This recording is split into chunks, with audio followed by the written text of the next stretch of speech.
Hey, weight loss warriors. I'm almost 8 weeks past my revision surgery and I'm going to change my focus. We'll talk about it in a moment.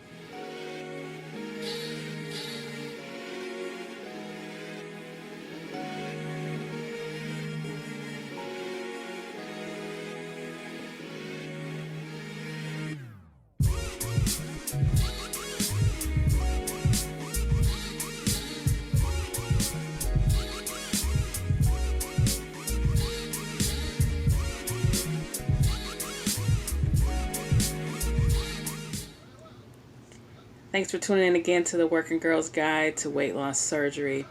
So, last week was a bit of a tough week. I've come to the realization that I'm one of those people that will have weight loss surgery, and it's going to be that much harder for me to lose weight. I'm in a couple of weight loss revision groups on Facebook, and some people the weight is just really flying off, and then there's a few that the weight's kind of stagnant, and I think stagnant is a really good word to use for my journey. So I am going to change my focus. I'm going to stay off the scale, and I am going to focus on the basics. I'm going to focus on getting 60 to 80 grams of protein a day. I'm going to focus on getting 64 ounces of water, and I'm going to focus on exercise, at least 30 minutes a day. I have a buddy at work that we started walking last week, and it was just one day because I've had a couple days where I'm still kind of sore. My incisions are sore, really aggravating. So I'm still easing into it, but I'm going to really kick up the exercise because I think that's a huge component for me. Sleep, I think I'm doing a little bit better, but the water is always a struggle for me, has been ever since the sleeve. But last week was a good lesson for me. And I've had a couple days where I've been nauseous, and a few times prior to last week, I think it was 2 times before, where I actually vomited. But last week was pretty bad. I had one day in particular, I was busy in meetings, and I think I ended up eating a little too close, well, too close to when I had just finished drinking. And I had some, what did I have? I had some cookies. I wasn't doing what I was supposed to do. I had some cookies because I hadn't packed my snacks and grabbed something out of the vending machine. So I had some water. Probably 20 minutes later, I had some cookies, and I was hungry because it had been a number of hours, probably 5 hours since I had eaten last due to these meetings. So then I had some pork, and it was too dry, and very quickly everything went downhill. I thought I was going to start vomiting at my desk, and I managed to make it to the restroom and was literally on the floor at work throwing up.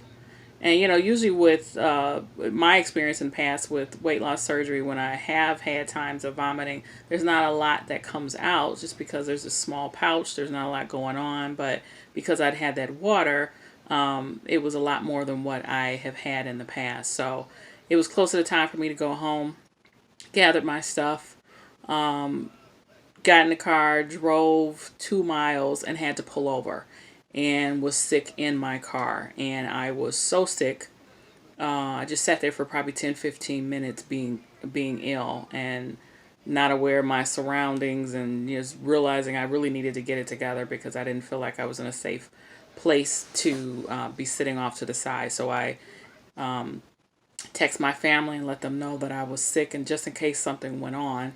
And I gathered myself to drive a little bit more, and ended up having to pull over again, and was very ill. I didn't know that I was going to be able to drive myself home.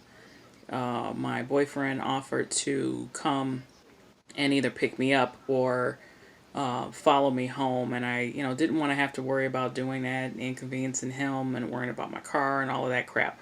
So I gathered myself and was able to drive home. So the next day, I think it was the next day, I was nauseous. I had something, and so it's really been it was an eye opener for me that I really need to pay attention. It doesn't matter how busy I am. I need to pay attention to how often I'm eating. I need to make sure I'm spacing out my liquids and my foods and waiting 30 minutes to before I eat after I've had something to drink, and just to pack and be prepared.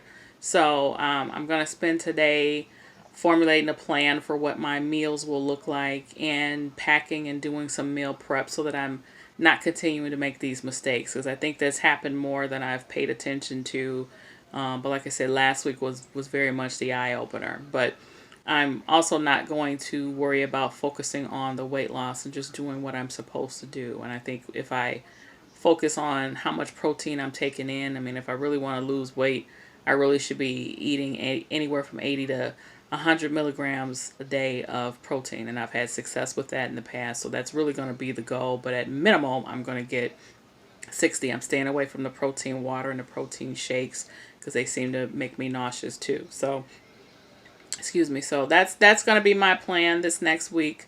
Getting back to the basics and taking better care of myself. And it'll be hard to stay off the scale. I'm one of those people that gets on the scale once, twice a day. I know I'm not alone. I know a lot of us do it, and it's a really bad habit. Sometimes it could be encouraging for you to keep going if you're doing what you're supposed to, or if you find that you're not doing what you're supposed to and you see the gain on the scale, then sometimes it's encouraging. But I'm going to try. I weighed in this morning. I was 193.6, so obviously I've gone up in the last week, and the food reflected that too in some of the choices that I made. I had more carbs than I normally would have, but now I can refocus. Some things have changed in my own household in a matter of the last week, so that I can really focus on me. So wish me luck, and I will report back and let everyone know how I'm doing. Take care and stay focused.